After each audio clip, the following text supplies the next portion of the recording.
السلام علیکم ورحمۃ اللہ وبرکاتہ نحمدہ ونصلی علی رسولہ الکریم اما بعد۔ امید کرتے ہیں آپ تمام سسٹرز خیر و عافیت سے ہوں گی اور ایمان کی بہترین حالت میں ہوں گی۔ اللہ رب العزت سے دعا ہے آپ کی طرف ہر بڑھنے والا شر خیر میں بدل دے، آمین آمین۔ یہ سسٹرز ہم لوگ سورہ نساء کی آیہ مبارکہ 100 تک ترجمہ تفسیر پڑھ چکے تھے۔ آج کی آیہ مبارکہ 101 ہے، تو ایک ہی آیہ مبارکہ کی ترجمہ تفسیر پڑھیں گے۔ تو آج کا لیسن بہت ہی اہم ہے اور ہماری روزمرہ زندگی سے ریلیٹڈ ہے، تو آپ لوگوں نے اچھے سے یاد کرنا ہے اور سنانا بھی ہے، اور یقیناً آپ لوگوں کے کچھ کوسچن بھی ہو سکتے ہیں، تو آپ لوگوں نے ضرور پھر کوسچن کرنے ہیں۔ اور ان بہنوں سے بہت معذرت کہ جو بہنیں لیسن سنتی ہیں پھر کوسچن بھی کرتی ہیں، لیکن ان کے کوسچن کے جو آنسر ہیں وہ تھوڑے لیٹ ہو جاتے ہیں، تو اس کے لیے بہت معذرت۔ اور دوسری بات کہ آپ لوگ اگر لیسن سنتے ہیں آپ کو فائدہ ہوتا ہے تو الحمدللہ اللہ تعالیٰ آپ کو مزید عزتوں برکتوں سے نوازے، لیکن آپ لوگوں کو بہت ہی مؤدبانہ ریکویسٹ ہے کہ آپ لوگ لیسن سنانے کی بھی کوشش کیا کریں، جس طرح کہ باقی ماشاءاللہ بہنیں بہت ہی زیادہ محنت اور کوشش کے ساتھ جذبے کے ساتھ لیسن یاد کرتی ہیں اور سناتی بھی ہیں، اور الحمدللہ کہ وہ چھٹی بھی نہیں کرتی اور ریگولر ہیں ماشاءاللہ۔ تو اس پہ آپ لوگوں کو انشاءاللہ لاسٹ پہ سرٹیفکیٹ بھی دیا جائے گا۔ اور مزید ریکویسٹ کہ آپ لوگ اس خیر کثیر میں مزید اور بہنوں کو بھی شامل کروائیں، ان کو اس کی اہمیت بتائیں اور بتائیں کہ لیسن بہت آسان ہوتا ہے، مختصر انداز میں ہوتا ہے، تو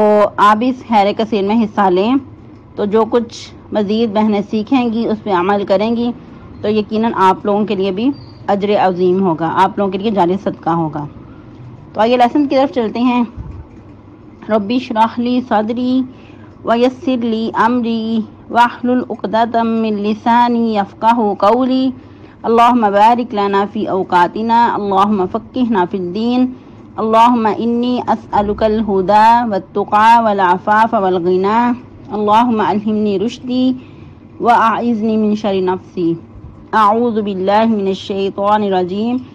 بسم اللہ الرحمن الرحیم۔ وَإِذَا ضَرَبْتُمْ فِي الْأَرْضِ فَلَيْسَ عَلَيْكُمْ جُنَاحٌ أَن تَقْصُرُوا مِنَ الصَّلَاةِ إِنْ خِفْتُمْ أَن يَفْتِنَكُمُ الَّذِينَ كَفَرُوا إِنَّ الْكَافِرِينَ كَانُوا لَكُمْ عَدُوًّا مُبِينًا۔ ٹرانسلیشن: وَإِذَا ضَرَبْتُمْ فِي الْأَرْضِ، اور جب تم چلو پھرو زمین میں، فَلَيْسَ عَلَيْكُمْ جُنَاحٌ، تو نہیں تم پر کوئی گناہ، أَن تَقْصُرُوا، یہ کہ تم کم کر لو، مِنَ الصَّلَاةِ، نماز میں سے، ان خفتم، اگر تمہیں ڈر ہو، ان یفتنکم الذین کفروا، یہ کہ آزمائش میں ڈال دیں گے تم کو وہ لوگ جو کافر ہیں، ان الکافرین، بے شک کافر لوگ، کانوا ہیں، لکم تمہارے لیے، عدوا مبینا، دشمن کھلم کھلا یا صریح دشمن۔ تفسیر آیہ مبارکہ 101 سے، اور اس آیہ مبارکہ کی تفسیر سے پہلے تھوڑا سا مزید آیہ مبارکہ 100 کو بھی دیکھ لیتے ہیں۔ جیسا کہ ہم لوگ پڑھ رہے تھے، وَمَن يُهَاجِرْ فِي سَبِيلِ اللَّهِ يَجِدْ فِي الْأَرْضِ مُرَاغَمًا كَثِيرًا وَسَعَةً وَمَن يَخْرُجْ مِن بَيْتِهِ مُهَاجِرًا إِلَى اللَّهِ وَرَسُولِهِ ثُمَّ يُدْرِكْهُ الْمَوْتُ فَقَدْ وَقَعَ أَجْرُهُ عَلَى اللَّهِ وَكَانَ اللَّهُ غَفُورًا رَحِيمًا، کہ جو شخص اللہ کی راہ میں ہجرت کے لیے نکلے اور وہ اپنے لیے بہت ساری کشادگی پائے گا۔ پھر فرمایا کہ جو شخص اللہ کی راہ میں اپنے گھر سے نکلتا ہے ہجرت کرنے کے لیے، پھر اس کو موت پا لیتی ہے، تو اس کا اجر اللہ کے ذمہ ثابت ہو چکا۔ تو اجر اگرچہ صرف ہجرت کی بات ہے، لیکن فی سبیل اللہ انسان اگر کسی بھی رستے میں نکلتا ہے تو اس کو وہاں پہنچنے سے پہلے، منزل مقصود سے پہلے ہی موت آ لیتی ہے، تو اس کا اجر اللہ کے ذمہ ثابت ہو چکا، اگرچہ وہ وہاں نہیں بھی پہنچ پاتا، لیکن اس میں نیت شرط ہے۔ اگر اللہ کی رضا کے لیے نیت ہے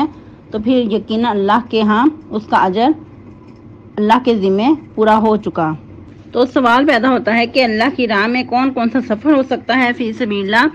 میں کون کون سے سفر شامل ہیں۔ مثال کے طور پہ جہاد کے لیے نکلتا ہے، یا حج و عمرہ کے لیے نکلتا ہے، یا کسی دینی علوم کے حصول کے لیے، یعنی کہ سیکھنے سکھانے کے لیے، درس و تدریس کے لیے نکلتا ہے، تو یہ سب جو سفر ہیں اللہ کے لیے ہوں گے، فی سبیل اللہ ہوں گے۔ تو انسان کسی بھی سفر کے لیے اگر ان میں سے نکلتا ہے تو وہاں پہنچنے سے پہلے کسی حادثے میں اس کی موت واقع ہو جاتی ہے یا طبی موت اس کو واقع ہو جاتی ہے تو یقیناً اللہ کے ہاں اس کا اجر پورا اس کو مل جائے گا۔ سبحان اللہ، یہ اللہ کا فضل و کرم ہے اپنے بندوں پہ۔ تو اس لیے ہمیں چاہیے کہ ہم اللہ سے فضل و کرم کی دعا کرتے رہیں، لیکن انسان کو اپنی نیت کا جائزہ قدم قدم پہ لیتے رہنا چاہیے، کیونکہ نیت ہی ایسی چیز ہے کہ انسان کو جہنم کی گہرائیوں میں، اس کی کھائیوں میں گہرانے کے لیے کافی ہے۔ اگر نیت میں تھوڑا سا بھی فطور آ گیا، کہیں نیت میں ریاکاری آ گئی تو سارا کیا انسان کا غارت ہو جائے گا۔ اس لیے نیت کو ہمیشہ ہی چیک رکھنے کی ضرورت رہتی ہے۔ تو آج چلتے ہیں آج کے لیسن کی طرف۔ اللہ رب العزت فرما رہے ہیں وَإِذَا ضَرَبْتُمْ فِي الْأَرْضِ، جب تم اللہ کی راہ میں نکلتے ہو تو تم پر کچھ گناہ نہیں کہ نماز کو کم کر لو، اور یاد رہے کہ قصر کا جو معنی ہے وہ کم کرنے کا ہے۔ تو یہ رکعات میں کمی کرنا مسنون ہے، جس طرح کہ فرض نماز 4 رکعات ہیں، تو جب سفر کی حالت میں انسان ہو تو اس کو قصر کر کے کم کر کے 2 رکعات رہ جائے گی۔ یہ پھر جنگ کے حالات بھی ہو سکتے ہیں اور ویسے عام سفر کے بھی ہو سکتے ہیں، جس طرح کہ ایک حدیث سیدنا عبداللہ بن عباس فرماتے ہیں کہ اللہ رب العزت نے تمہارے نبی صلی اللہ علیہ وسلم کی زبان سے حضر میں 4، سفر میں 2 اور خوف کی حالت میں 1 رکعت فرض کی ہے، کہ اگر عام حالات میں انسان اپنے گھر میں ہے، مقیم ہے، تو اس کے لیے 4 رکعت فرض ہیں، جیسا کہ ظہر کی 4 رکعت، عصر کی 4 رکعت، عشاء کی 4 رکعت، اور اس سے پہلے فجر کی بھی۔ اور یاد رہے کہ فجر کی ہمیشہ ہی پوری پڑھی جائیں گی، چاہے انسان حضر میں ہو یا سفر میں ہو، 2 سنتیں اور 2 فرض۔ تو جب انسان سفر میں ہو تو 4 رکعت کو کم کر کے 2 ہو جائیں گی، اور اگر خوف کی حالت میں اور جنگ کے حالات ہیں تو بہت ہی سخت حالات ہیں تو اس وقت پھر اگر 1 بھی رکعت پڑھ لیتا ہے تو فرض کی ادائیگی ہو جاتی ہے۔ اور اگر بہت ہی سخت حالات ہیں تو چاہے بھی جیسے بھی ممکن ہو اشارے سے، چاہے رکوع سجود میں بھی کمی ہو تو انسان نماز ادا کر لے۔ نماز کی چھوٹ کسی بھی حالت میں معاف نہیں ہے، یعنی کہ چھوٹ کبھی بھی نہیں ہے، چاہے انسان بیمار بھی ہو، جب تک ہوش و حواس میں ہے تو انسان پہ نماز فرض ہے۔ یہاں تک کہ اگر بیمار ہے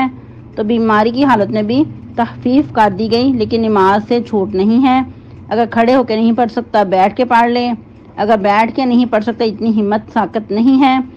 تو لیٹ کے پڑھ لے، لیٹ کے بھی اشارے سے پڑھ لے، جیسے بھی ممکن ہو نماز ہر حالت میں لازمی پڑھنی ہے۔ پھر یہاں تک کہ اگر غسل کی حالت ہے، بیماری ہے، مزید بیماری بڑھنے کا ڈر ہے تو اس حالت میں تیمم کرنے کی بھی رخصت ہے۔ یا پھر مزید اگر وضو نہیں کر سکتا، وضو کرنے سے، پانی کو چھونے سے بیماری میں اضافہ ہونے کا خطرہ ہے تو پھر بھی تیمم کرنے کی رخصت دے دی گئی، لیکن نماز کی چھوٹ نہیں ہے۔ جیسا کہ ابھی ہم نے حال ہی میں پڑھا کہ سیدنا عمر فاروق رضی اللہ تعالیٰ عنہ اتنا سخت خنجر لگا اور پیٹ پھٹ چکا، انتڑیاں باہر آئی ہوئی ہیں، لیکن نماز کی اتنی فکر ہے، بے ہوشی کی حالت میں ہیں، اور جب ان کو کہا جاتا کہ نماز تو فوراً سے نماز کی لیے بےتاب ہو جاتے اور کہتے کہ مجھے نماز پڑھاؤ، تو فوراً نماز بھی شروع کر دیتے۔ تو بندہ مومن کو اسی طرح نماز کی فکر لاحق ہونی چاہیے، چاہے وہ تندرستی کی حالت میں ہے، بیماری کی حالت میں ہے، کسی بھی حالت میں، یہاں تک کہ اگر سویا بھی ہوا ہے تو اتنی اس کو فکر ہونی چاہیے کہ سوئے ہوئے بھی آنکھ کھل جائے کہ میری نماز ضائع نہ ہو جائے۔ اور مزید دیکھتے ہیں کہ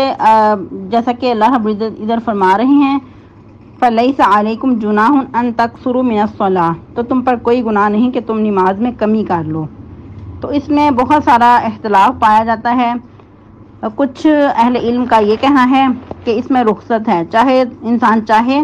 تو نماز میں کم کر لے سفر کی حالت میں، چاہے تو پوری پڑھ لے، لیکن کچھ احادیث مبارکہ اور آپ وسلم کے جو طرز زندگی تھی تو اس پہ روشنی ڈالی جائے تو پتہ چلتا ہے کہ نماز کو قصر کرنا افضل ہے۔ جس طرح کہ حدیث مبارکہ نبی صلی اللہ علیہ وسلم نے کیا فرمایا کہ جس طرح اللہ رب العزت کو تمہارے فرائض کی پابندی پسند ہے، اسی طرح اللہ رب العزت پسند کرتے ہیں کہ تم اس کی دی ہوئی رخصتوں سے فائدہ اٹھاؤ۔ یعنی کہ اللہ رب العزت نے رخصت دی ہے کہ سفر میں نماز قصر کرنے کی، تو اس کو قصر کرو تو زیادہ اللہ رب العزت کو یہ پسند ہے۔ تو اس لیے انسان کو چاہیے کہ سفر کی حالت میں قصر ہی کرے، اور نبی صلی اللہ علیہ وسلم کا بھی یہی معمول تھا کہ سفر کی حالت میں نبی صلی اللہ علیہ وسلم نماز کو قصر کر لیتے، اور اس کے علاوہ جو سہولت ہوتی اس کو آپ صلی اللہ علیہ وسلم زیادہ پسند کرتے کہ اس کو اپنائیں۔ اور اگر ہم اپنے آس پاس نظر دوڑائیں تو ایکسٹریم کی صورت نظر آتی ہے۔ ایک طبقہ تو بالکل تھوڑے سے سفر پہ بھی قصر کرنے کو پسند کرتا ہے، اور ایک طبقہ ایسا بھی ہے کہ جو بہت دور دراز کا سفر کر کے بھی وہ کہتا ہے کہ نہیں، میرے دل کی تسلی نہیں ہوتی، میں تو پوری ہی پڑھوں گا۔ تو انسان کو میانہ روی اختیار کرنی چاہیے۔ اگر سفر اتنا ہے جتنا نبی صلی اللہ علیہ وسلم سے مسنون ہے تو پھر اس میں لازمی قصر کرنی چاہیے، اور اگر سفر تھوڑا ہے تو اس پہ قصر نہیں بنتی تو پھر جان بوجھ کر قصر نہیں کرنی چاہیے، پھر پوری ہی پڑھنی چاہیے۔ اور ان لوگوں کو بھی یاد رکھنا چاہیے کہ جو نبی صلی اللہ علیہ وسلم کی سنت کو چھوڑ کر پوری نماز ادا کرنے کو پسند کرتے ہیں، تو ہمارے لیے نبی صلی اللہ علیہ وسلم کا طریقہ، آپ صلی اللہ علیہ وسلم کی سنت، آپ صلی اللہ علیہ وسلم کا طرز عمل زیادہ پسندیدہ ہے، بجائے اس کے کہ ہم اپنی سوچ، اپنی عقل پہ عمل کریں، کیونکہ دین ہماری عقل پہ نہیں ہے بلکہ سنت مطہرہ پہ مبنی ہے۔ تو عمل کرتے وقت سنت مطہرہ کو سامنے رکھتے اگر عمل کریں گے تو پھر یقیناً اس پہ زیادہ ثواب ملے گا۔ اب مزید اس میں دیکھتے ہیں کہ سفر کس کو کہا جائے گا اور کتنی مقدار میں کتنا ان کے سفر طے کرنے کے بعد انسان قصر کر سکتا ہے۔ اس میں ہمیں نبی صلی اللہ علیہ وسلم کا کوئی باقاعدہ آپ صلی اللہ علیہ وسلم کا حکم یا آپ صلی اللہ علیہ وسلم کا قول نہیں ملتا، البتہ آپ صلی اللہ علیہ وسلم کی جو زندگی جو آپ صلی اللہ علیہ وسلم کو یعنی کہ کرتے ہوئے صحابہ کرام نے دیکھا، اس کو سامنے رکھتے ہوئے اگر دیکھا جائے تو اس میں 3 فرسخ بنتا ہے۔ 3 فرسخ سے مراد 9 میل، یعنی کہ آج کے حساب سے آج ہمارے معاشرے میں میل نہیں بلکہ کلومیٹر چلتے ہیں، تو اس حساب سے پھر 21 یا 22 کلومیٹر کا سفر طے کرنے کے بعد انسان قصر کر سکتا ہے۔ اور مزید یہ بھی کہا جاتا ہے کہ سفر اس کو کہا جائے گا کہ جب انسان اپنی آبادی سے نکل جائے۔ اب مثال کے طور پہ اگر انسان اپنے ہی شہر میں، اپنے ہی علاقے میں رہتے ہوئے کبھی کہیں باہر نکلتا ہے کسی کام کے لیے، تو وہ اس وقت یہ نہیں کہے گا کہ میں سفر میں ہوں، بلکہ وہ یہ کہے گا کہ میں ذرا باہر آیا ہوں اس کام کے لیے، تو اس کو پھر سفر نہیں کہا جائے گا۔ سفر یہ ہوتا ہے کہ انسان اپنی آبادی سے، اپنے شہر سے باہر نکل جائے دور دراز، اور اس کی پھر مقدار جو بھی آپ کو بتا دی گئی ہے کہ آج کل کے حساب سے 21-22 کلومیٹر بنتا ہے۔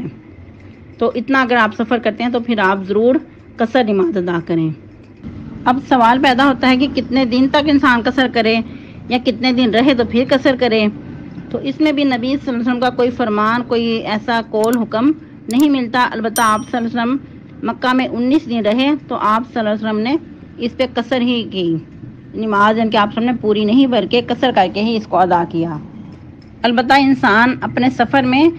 نفل نماز ادا کر سکتا ہے جتنی اس کی دل کرے، جتنی اس کی خوشی ہو، تو لیکن جو سنتیں وغیرہ ہیں ساتھ وہ نہیں آپ صلی اللہ علیہ وسلم کا کوئی ایسا طریقہ ملتا کہ آپ صلی اللہ علیہ وسلم نے سنتیں بھی ادا کی ہوں۔ البتہ وطر جو ہے وہ آپ صلی اللہ علیہ وسلم نہ سفر میں چھوڑتے تھے نہ حضر میں، اور اسی طرح جو فجر کی سنتیں ہیں وہ بھی آپ صلی اللہ علیہ وسلم ہر حال میں ادا کیا کرتے تھے، اور اس پہ آپ صلی اللہ علیہ وسلم نے یہ بھی فرمایا کہ فجر کی سنتیں مجھے دنیا و ما فیہا سے زیادہ عزیز ہیں، یعنی کہ دنیا اور جو کچھ دنیا کے اندر ہے ان سب سے زیادہ مجھے یہ محبوب ہیں۔ اس لیے ہمیں بھی چاہیے کہ ہم سنتیں لازمی پڑھیں، ان کو کبھی بھی نہ چھوڑیں۔ اور کچھ لوگوں کا کہنا آتا ہے کہ چلو ہم نے فرض تو ادا کر لیے، لیکن یاد رہے کہ نبی صلی اللہ علیہ وسلم کا جو طریقہ ہے، جو آپ صلی اللہ علیہ وسلم کی سنت مطہرہ ہے، اس پہ عمل کرنا لازمی ہے۔ اور یہ بھی دیکھیں کہ آپ صلی اللہ علیہ وسلم نے کبھی سفر میں بھی ان سنتوں کو چھوڑا نہیں، تو اس لیے انسان کو چاہیے کہ چاہے سفر میں ہو چاہے حضر میں ہو ان سنتوں کو لازمی ادا کرے۔ اور پھر اسی سنت مطہرہ پہ صحابہ کرام نے بھی آپ صلی اللہ علیہ وسلم کے بعد عمل کیا، اور سرفرست سب سے پہلے سیدنا عمر فاروق، سیدنا ابوبکر صدیق، عمر فاروق اور عبداللہ بن عمر کا بھی یہی طرز عمل تھا۔ تو ہمیں بھی چاہیے کہ ہم ان پہ عمل کرتے ہوئے ان سنتوں کو کبھی بھی نہ چھوڑیں، اور یہاں تک کہ اگر کبھی آپ کی لیٹ آنکھ کھلی ہے اور وقت بہت تھوڑا ہے تو آپ سوچیں کہ چلے میں جلدی جلدی فرض ادا کر لوں، تو ایسا نہیں ہے۔ جیسا کہ کہا گیا کہ اگر آپ کو ایک رکعت ملنے کا بھی ہے کہ آپ پڑھ لیں گے تو آپ نماز ادا کر لیں، مزید اس کو ڈیلے کر کے سورج کے نکلنے کا انتظار نہیں کرنا چاہیے۔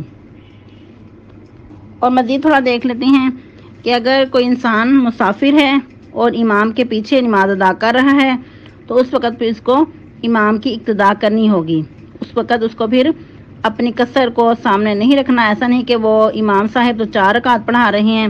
اور یہ جو مسافر صاحب ہیں وہ 2 رکعت پڑھ کے سلام پھیر دیں، ایسا نہیں۔